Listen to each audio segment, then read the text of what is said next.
Capítulo 1. Ainda ontem passei por lá. A manhã estava muito clara, radiosa, dessas alegres manhãs de verão, quentes de sol e de vida. Havia no ar uma luminosidade surpreendente e o zumbido dos insetos, o canto dos pássaros e o riso das crianças enchiam o espaço. Por toda parte reinava a luz, a alegria, o desejo de viver, de ser feliz, de ser bom. As árvores pareciam paradas, quase imóveis, mas observando bem, podia-se perceber um sussurro de brisa entre as folhas, como a contarem segredinhos umas às outras, na transparência luminosa da manhã. Passando pela Praça Buenos Aires, vi um grupo de crianças brincando e correndo.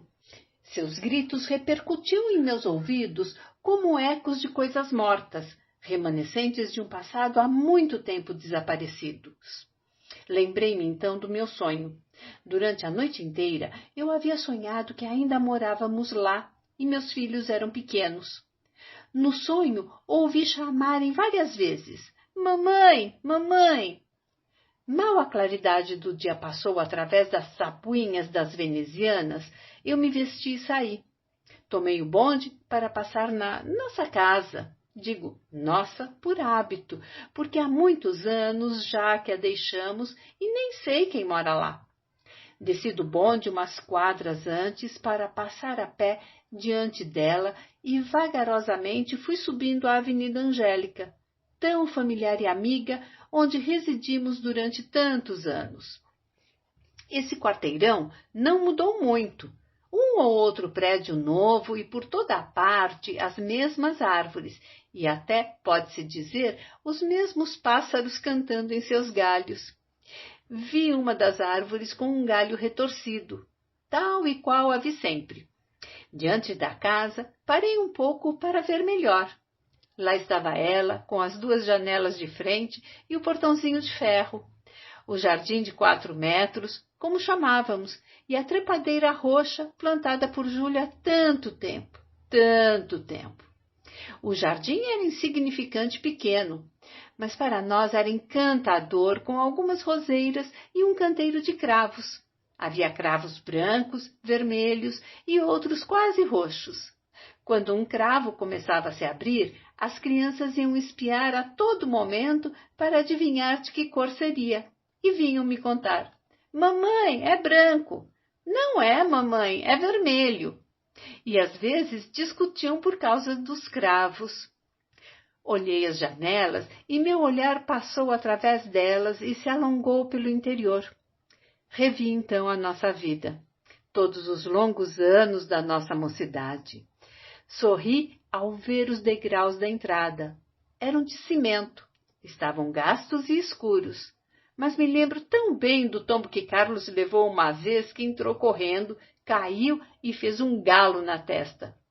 Durante muitos dias, Carlos chorou e brigou com os irmãos porque olhavam para ele e gritavam "Cocorocó" por causa do galo.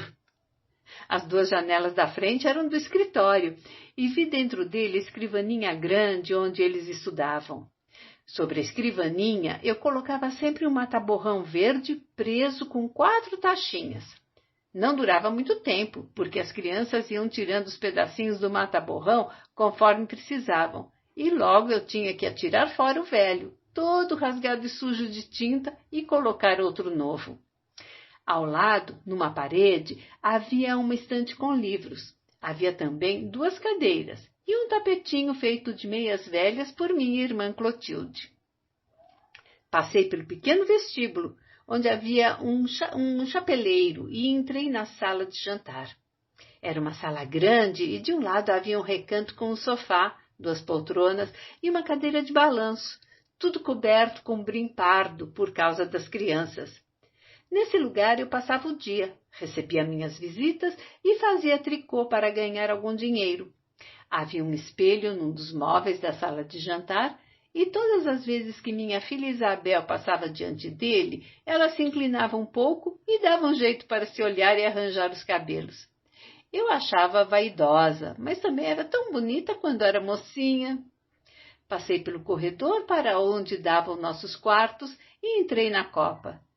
Vi então Isabel com 3 anos, os cabelos castanhos presos por uma fita vermelha, sentada à volta da mesa pequena, batendo a colher no prato, sem vontade de comer.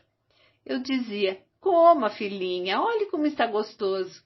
Eu fingia que comia um pouquinho, mastigando ruidosamente. Ela ria, mostrando a fileira de dentes iguais, e batia a colher no prato com toda a força, gritando: não quero comer, não quero. Julinho, que já tinha 5 anos, comia tudo que estava no prato e às vezes ainda pedia mais. Eu os levava depois para o quarto e vestia-lhes as camisolas brancas. Isabel só queria camisola com rendas na gola e começava a choramingar quando não havia renda. E tinha que vestir outra com ponto russo vermelho na frente e nos punhos. Eu ficava admirada porque ela era muito criança e sabia escolher o que era bonito. Eu dizia: agora vamos rezar.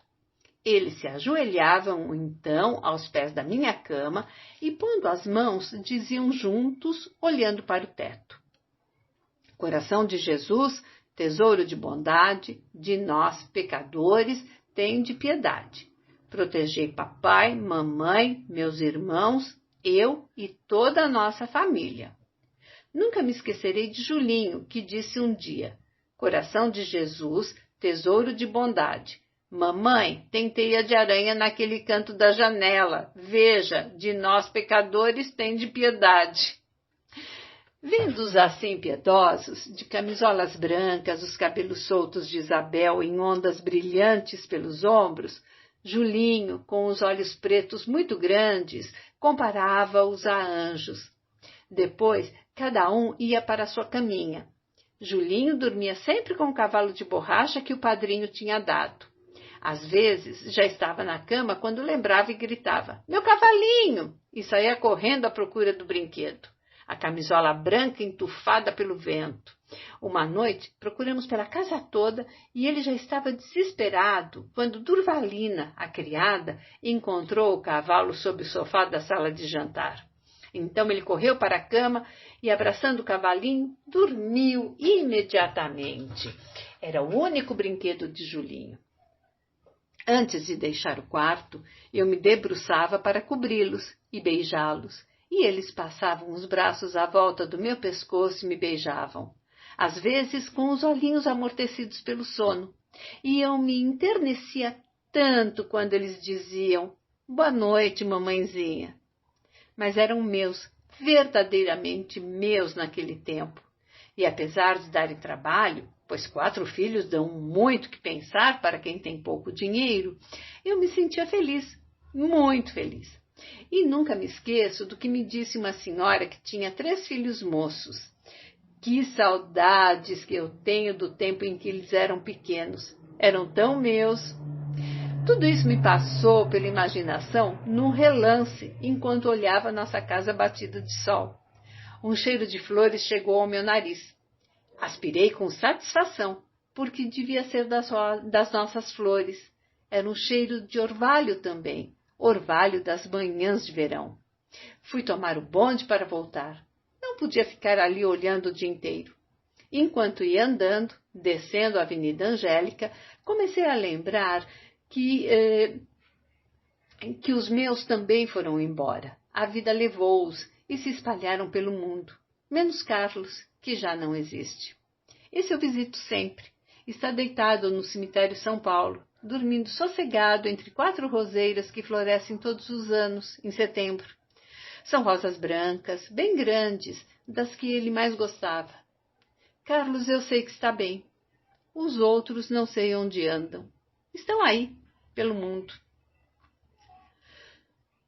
Quanta saudade eu tenho desse tempo da Avenida Angélica, quando meus filhos eram crianças e vivíamos todos juntinhos com Júlio, meu marido, como passarinhos em gaiola. Os 2 mais velhos tinham 7 e 9 anos quando nos mudamos para lá e não me davam muito trabalho. Eram fortes e sadios. Alfredo e Carlos já se vestiam sozinhos e estavam estudando na escola particular de Dona Benedita, próxima à nossa casa. Carlos era o mais velho e estava no 3º ano da escola. Alfredo, no 2º. Depois que punha na cama os dois menores, eu ficava sentada na poltrona da sala de jantar esperando o Júlio.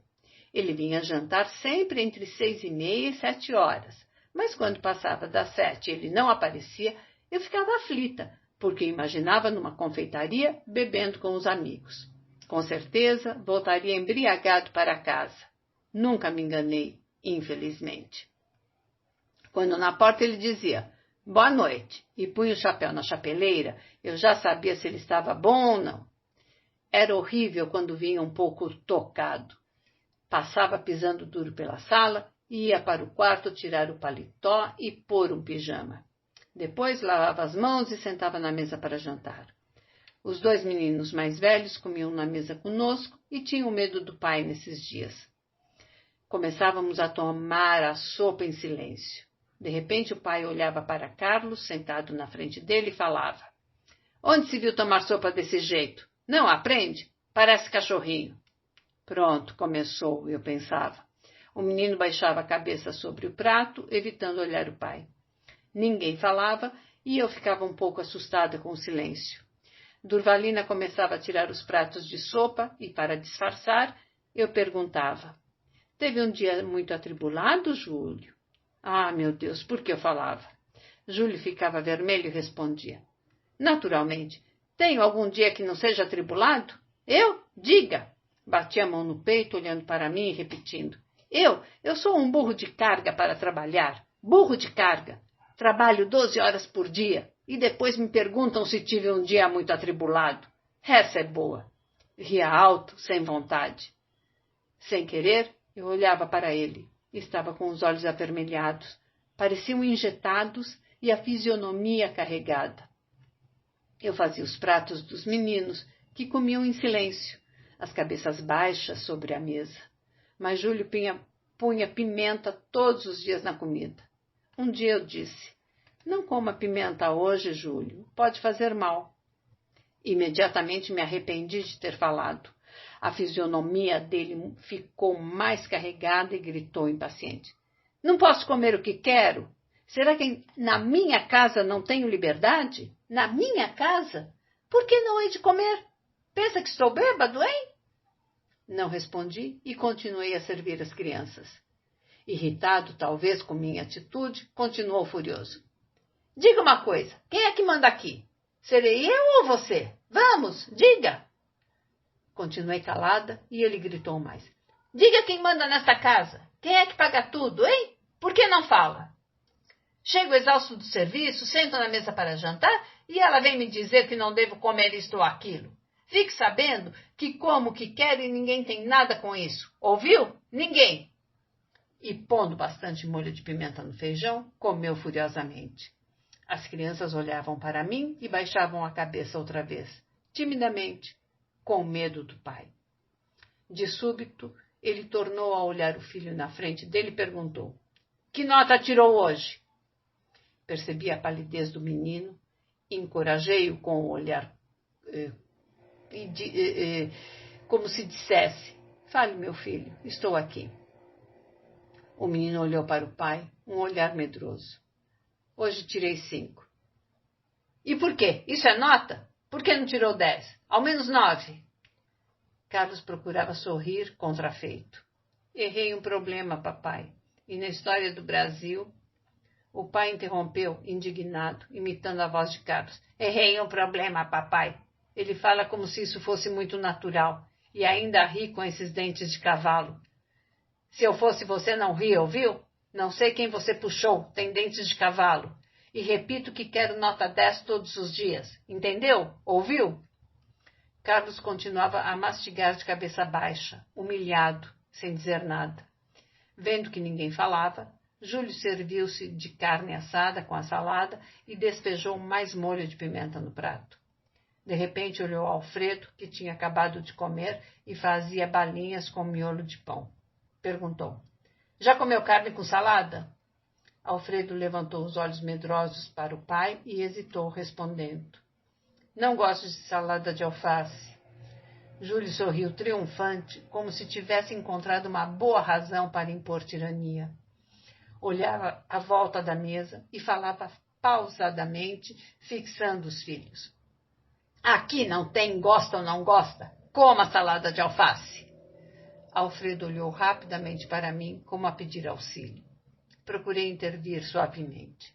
Por que forçar a criança a comer o que não gosta, Júlio? Pode até fazer mal. Fazer mal o quê? Quando eu era criança, comia tudo que vinha à mesa. Nunca tive esse luxo de escolher comida. Agora esses meninos são um não me toques. Gosto disso, não gosto daquilo. Não, senhor, na minha casa não tem nada disso. Olhava furioso para mim. E você, culpada, dá muitos mimos, muitos carinhos, o que não vão ser depois de grandes. Uns inúteis, uns vagabundos. E como via que eu não fazia um gesto para pôr alface no prato do menino, gritou colérico para Durvalina. Põe alface no prato de Alfredo, Durvalina. Olhei Alfredo. Seus olhos lançavam chispas para o pai quando este não estava observando. Pareciam chispas de ódio. Com os lábios trêmulos, começou a mastigar as folhas de alface sem dizer nada.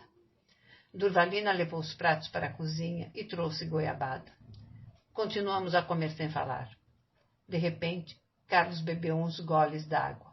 O pai falou irritado. Não quero que beba muita água na comida. Quantas vezes já disse a mesma coisa? O menino procurou uma desculpa. É o primeiro copo que estou bebendo, papai. Mas não quero que beba. Acabou-se. Carlos depositou o copo na mesa e ficou de cabeça baixa, carrancudo. O pai tornou a falar. E nada de carrancas comigo, hein? Depois virou-se para mim. Recebeu o dinheiro da encomenda? Fitei-o discretamente. Da encomenda? Ah, sim, não recebi ainda. Mandaram dizer que pagarão no princípio do mês que vem. Júlia exultou. Eu não disse? Eu não digo sempre que rico não gosta de pagar? São sempre os últimos a pagar as contas. Eu disse a você que não aceitasse a encomenda da tia Rica. Por que aceitou? Comeu um último pedaço de goiabada. Lá na loja também é assim. Quando mandamos a conta para os ricos, já sabemos que vamos custar a receber. São os miseráveis. Relutam, adiam o mais que podem o momento de pagar. E quando mandamos um empregado receber, ou não tem troco na ocasião, ou não estão em casa. Nunca tem troco e nunca estão em casa. E batendo a mão na mesa com força, bradou indignado. Bandidos! Procurei acalmá-lo. Mas o fim do mês está próximo, Júlio, e eu não estou precisando de dinheiro agora. Ele riu alto, ironicamente. E você acredita que eles vão pagar no princípio do mês que vem, como disseram? Ha, ha, ha. Não seja idiota. Não pagam nem no outro mês. Eu avisei que não aceitasse o trabalho. São todos uns caloteiros. Precisa mandar receber muitas vezes para um dia resolverem pagar. Mudou de tom. Afinal, onde está esse café? Vem ou não vem? Durvalina apressava-se a trazer o café. Ele começava a bebê-lo em goles grandes, apressadamente. Os meninos me olhavam, esperando o momento de se levantarem da mesa. Falei com calma. Podem ir brincar um pouco na calçada. Era sempre assim. Carlos e Alfredo deixavam a sala e iam brincar com os filhos da vizinha. Eu ajudava Durvalina a tirar a mesa, enquanto Júlio sentava-se na cadeira de balanço e, pondo os pés no sofá em frente, pedia o jornal e o cachimbo. Lançando para o ar grandes baforadas de fumaça, ele começava a ler o jornal da noite. Eu abria a gaveta de um móvel da sala, onde guardava o tricô envolvido num guardanapo, e, sentando-me ao lado dele, começava a trabalhar. Era uma encomenda para uma criancinha que ia nascer. Tudo ficava em silêncio. Só se ouvia o barulho dos pratos na cozinha e o barulho dos bondes que subiam a avenida de vez em quando. Eu pensava com alívio que o mau humor de Júlio ia passando e suspirando, baixava a cabeça sobre o meu trabalho. Às 10 horas, fechávamos a casa e íamos deitar. Eu virava na cama sem sono. Uma vez levei um susto, lembrando da carta recebida 2 dias antes. Minhas irmãs haviam escrito de Itapetininga, perguntando se poderiam vir passar as férias em nossa casa. De que forma eu poderia contar isso a Júlio? Ele detestava hóspedes. e eu tinha pena das minhas irmãs que levavam no interior uma vidinha triste, trabalhando pesadamente. A mais moça, Olga, era professora, e a outra, a mais velha, ajudava a mamãe a fazer doces para vender. Sorri pensando nelas. Clotilde, essa estava acabada, passava dos 30 anos e não pensava em se casar. Trabalhando, mexendo grande tacho de goiabada, um pano amarrado na cabeça, as mãos calosas e grossas. Se não era goiabada, era marmelada. Se não era marmelada, era sabão. Faziam tudo em casa. Mamãe gritando do fundo do quintal. Clotilde, estão batendo. Clotilde largava o serviço. Um menino perguntava na porta. Tem goiabada para vender? Tem. Quanto vende o quilo? 5.000 réis. Minha mãe manda buscar 2 quilos bem pesados. Clotilde, arrastando as chinelas, plaf, plaf, plaf, ia para o quarto dos doces, pegava os 2 quilos de goiabada, embrulhava, entregava na porta para o menino. Depois voltava ao quintal, à sombra da mangueira, e com a grande colher de pau mexia o tacho, o calor do rosto, a testa suada. 5 horas. Olga, a mais moça, voltando da escola isolada do tanquinho, onde lecionava, sentando na salinha, estendendo as pernas, suspirando. Ai, que calor, que canseira! Clotilde, falando com ironia. Canseira? Você não sabe o que é canseira, menina, e não sabe o que é calor. Queria ver você aqui o dia inteiro, trabalhando no duro, com este calor do forno na cara o dia inteiro. É? E pensa que aguentar 40 crianças malcriadas é brincadeira? A gente fica esgotada, estragada para o resto da vida. Isso é que é. Clotilde fazia um gesto de pouco caso e não respondia. A tarde caindo lentamente, uma tarde quente de novembro, sufocante. À noite, Olga na janela da sala esperando o Zeca passar. Zeca era um namorado firme, desde o tempo de meninos. Trabalhava numa farmácia. Zeca vinha vindo, subindo a rua disfarçadamente. Parava na esquina, cumprimentava. Olga respondia com o coração aos saltos. Depois ele chegava mais perto da janela, perguntava com a voz abafada. Quer dar uma voltinha no jardim? Olga respondia hesitando. Não posso, tenho que ajudar a mamãe. Amanhã, então? Ela respondia apressada, ouvindo os passos de mamãe que vinham lá de dentro. Vá andando, amanhã, quem sabe. O Zeca sumia na esquina. Uma ou outra pessoa passava. Ruas escuras e silenciosas de cidade de interior. Um cachorro latindo na casa vizinha. Um grilinho cantando teimosamente escondido numa moita escura. Mudei de posição para ver se dormia. Lembrei-me de que nesse dia de manhã vira sardas no meu rosto e eu tinha a fama de ter a pele mais bonita de Tapetininga. Pelo menos diziam isso. Também não devo me esquecer que contava 10 anos menos. Ouvi Isabel tossir.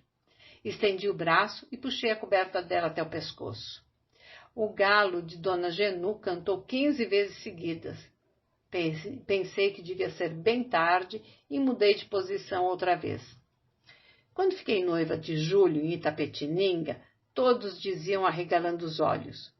Júlio de Lemos? Ótimo casamento! A primeira valsa que dancei com ele foi em casa de Dona Sinhá. Era aniversário dela e a valsa chamava-se Monte Cristo. Comecei a me lembrar da festinha. Eu já era namorada de Júlio desde o ano anterior. Ele passava as férias lá em casa de um tio que todos chamavam de tio Inácio. Tio Inácio usava cavanhaque, chamava farmácia de botica e violino de rabeca. Nunca falou de outra maneira. Quando Júlio me viu em casa de Dona Sinhá, começou logo a conversar e a dançar comigo. Depois fomos à sala de jantar comer uns doces. Perguntei se ele não queria um bom bocado, e ele me disse em voz baixa, para os outros não ouvirem, que já tinha comido e não gostara. Achara os bons bocados muito pesados. Preferia as mães bentas. Fiquei muito vermelha porque todos os doces tinham sido feitos por nós mesmas. Mamãe era considerada a melhor doceira da cidade.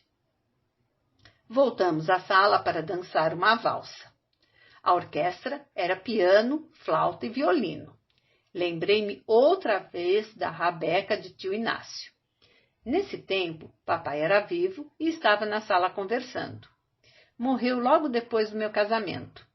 Lembrei-me dele, deitado no caixão, a face serena como se dormisse, as mãos cruzadas sobre o peito. Ouvi a valsa de Monte Cristo até o fim. Depois, cansada de recordar, adormeci. No dia seguinte era sábado, dia de compras. Enquanto estava tirando o pó dos móveis e estendendo as camas das crianças, tive uma ideia brilhante a respeito da carta das minhas irmãs. Saí com a cesta no braço, como fazia todos os sábados, e comprei, além do que precisava, umas costeletas de porco muito bonitas. Na volta, fui eu mesma preparar as costeletas com batatas cozidas e molho de manteiga. Quando Júlio chegou para o almoço e viu diante dele o prato predileto com o molho amarelo espalhado por cima, olhou surpreendido para mim. Sorri o mais terno sorriso, dizendo: Não resisti a sair fora do orçamento, Júlio. Achei estas costeletas tão boas e, como é seu prato preferido, comprei e preparei para você. São especiais. Olhe que beleza! E você gosta tanto. Ele sorriu e serviu-se com generosidade, admirado de ter durante a semana um prato bom, pois era só os domingos que tínhamos qualquer coisa melhor. Estendi-lhe o vidro de pimenta e, enquanto ele se servia, continuei. Sabe o que encontrei hoje na quitanda? Repolho roxo. Então me lembrei de fazer um vidro de picles para você. Já comprei todos os preparos. Cebolinha, couve-flor, pepino e repolho. O vinagre branco está um pouco caro, mas compro assim mesmo. Vou pôr pimentinha também. Deve ficar uma delícia. Logo ficará pronto. Ele se serviu outra vez de costeletas e continuou a comer animadamente. Preparado o caminho, falei distraidamente, um ar distante, como quem ia esquecendo de contar. Recebi hoje uma cartinha de Olga. Vai entrar em férias agora e está com vontade de vir passar uns dias aqui. Fiz uma pausa e continuei. Até acho bom que ela venha. Estou cheia de encomendas e ela pode me ajudar, como me ajudou nas outras férias. Ajudou bastante. Mudei de assunto. Estive hoje com Dona Tudinha na quitanda. Contou que a filha teve gêmeos desta vez. Não estão muito entusiasmados. Imagine. Júlio me olhou e falou mastigando. Escreva para a Olga que traga ovos quando vier. Os daqui são caros ou estragados. Os de lá são bem melhores. Respirei aliviada e senti-me corar até a raiz dos cabelos. Lembrei-me de outra vez que eu dera a notícia e Júlio gritara no meu rosto. Lá vem suas irmãs outra vez. Pensa que somos ricos? O dinheiro que ganho mal dá para vivermos e elas ainda vêm ficar 2 meses aqui. Só serve para aumentar as despesas. Que inferno! E levantara furioso da mesa, jogara o guardanapo amarrotado sobre a cadeira, deixando a sala ir resmungando. Agora fora até fácil. Ele não fizera cena alguma. Pensei. Que felicidade! Continuei. Naturalmente trazem. Você não se lembra de que o ano passado elas trouxeram ovos? Não há um de esquecer esta vez. Houve uma pausa e Júlio olhou para mim outra vez. Elas? Clotilde vem também? Você falou só Olga. Corei mais e respondi embaraçada. Não sei bem, afinal de contas. Não explicam bem na carta. Mas como o ano passado vieram juntas, provavelmente Clotilde vem também. E esperei a reação, mas não houve nada e acabamos de almoçar.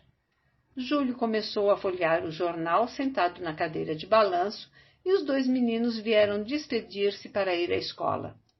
Diante da janela aberta, examinei-lhes as unhas, os cabelos, os dentes. Em seguida, acompanhei-os até o portão, recomendando cuidado com os bondes. Fiquei olhando até sumirem na esquina. Fui ver depois os 2 menores que brincavam à sombra da figueira no quintal. Logo mais, ouvi a voz de Júlio. Já vou. Até logo, Lola.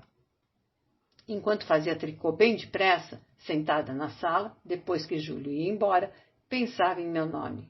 Eleonora. Mamãe contava que, quando estava me esperando, tinha lido um romance empolgante, e o nome da mocinha bonita que se casava com um homem bom era Eleonora. Então, quando eu nasci, ela disse, quero que esta seja Eleonora. Deus me livre, disse meu pai. Isso é nome de ópera, muito comprido. Quero que seja Olga, porque é curto e bonito. Brigaram por causa disso, e mamãe procurou apaziguar, dizendo, a outra filha que eu tiver será Olga. Meu pai fez uma carranca muito feia, dizendo que bastavam 2 filhas. Já havia Clotilde, e queria depois um menino. 2 anos depois veio outra menina, e o casal se reconciliou a respeito de nomes, pondo Olga na terceira. O menino nunca apareceu. Sempre achei meu nome antipático e cheio de S.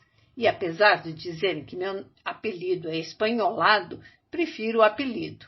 Achava Lola leve e fútil, como uma bolinha rolando numa descida, até que um dia vi na venda do seu Joaquim uma folhinha colorida representando uma mulher com vestido decotado, os braços levantados e castanholas nas mãos. A saia com bastante roda embaixo, os saltos altíssimos, parecia um peão rodopiando. Na cabeça, uma mantilha branca de rendas, um grande pente de tartarugas enterrado num monte de cabelos e um cravo vermelho no canto da boca, sorrindo faceira. Disseram que aquilo era uma espanhola, e como diziam que Lola era espanholado, liguei de tal forma as 2 imagens que, quando chamavam Lola, Lola, eu não sabia se estavam chamando a mulher da folhinha ou eu. Ficava na dúvida. Enquanto lembrava essas coisas, tricotava sapatinhos e paletozinhos das minhas encomendas, ouvindo os gritos de Isabel e Julinho brincando no quintal, e Durvalina cantarolando na cozinha. Trabalhava. Nos domingos, eu tinha sempre muito trabalho. Levantava mais cedo que o costume, fazia um bolo para o café da tarde, depois ajudava Durvalina a limpar a casa e preparar o almoço, pois Durvalina saía às 2 horas. Ia à missa com os 2 mais velhos quando havia tempo, mas sempre chegava tarde à igreja e assistia só metade da missa. Júlio levantava tarde e ficava de pijama no quintal, lidando com as plantas e tomando conta de Isabel e Julinho. Gostava das plantas.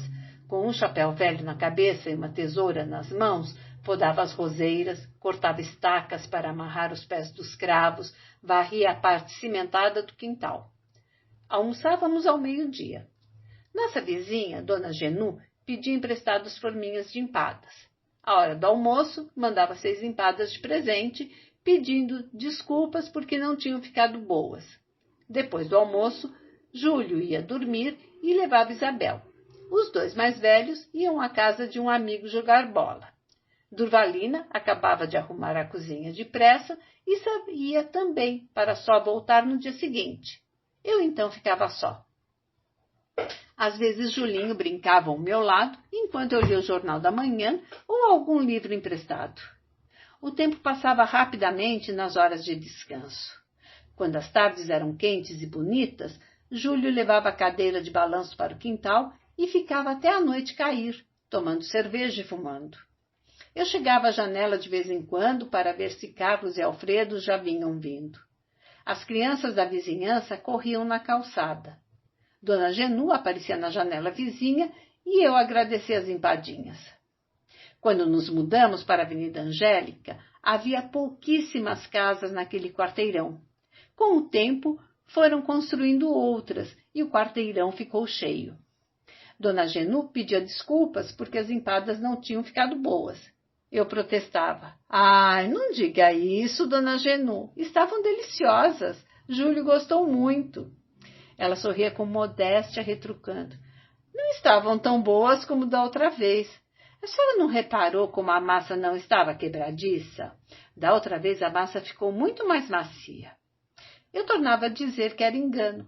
mas a massa estava tão boa que derretia na boca e tínhamos gostado muito. Ela tornava a protestar com calor, dizendo que era bondade minha, que eu devia saber muito bem porque entendia do assunto e que a massa dessa vez não ficara tão boa. Eu terminava dizendo que estavam esplêndidas e, para não gastar mais palavras com as empadas, dizia: sabe que as minhas irmãs vêm passar as férias de dezembro conosco? Estou muito satisfeita.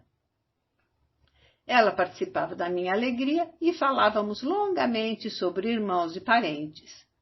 Um dia, aproveitei o ensejo para pedir emprestado uma cama, pois como ela pedia sempre panelas e formas, achei que podia pedir a cama para uma das manas. Ela respondeu: pois não, dona Lola, todas as vezes que a senhora quiser está às ordens. E conversávamos até os meninos chegarem da rua, às 6 horas. Então eu me despedia e ia lá para dentro preparar o lanche para todos.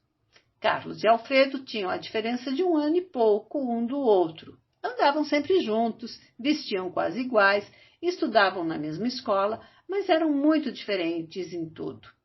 Júlio dizia que Alfredo tinha o coração fechado, vivia para dentro, e parecia mesmo. Era muito retraído, falava pouco e raramente se expandia. Enquanto Carlos era o alegre, brincalhão, risonho e parecia um menino feliz. Quando chegavam de qualquer lugar, Carlos sempre tinha o que contar.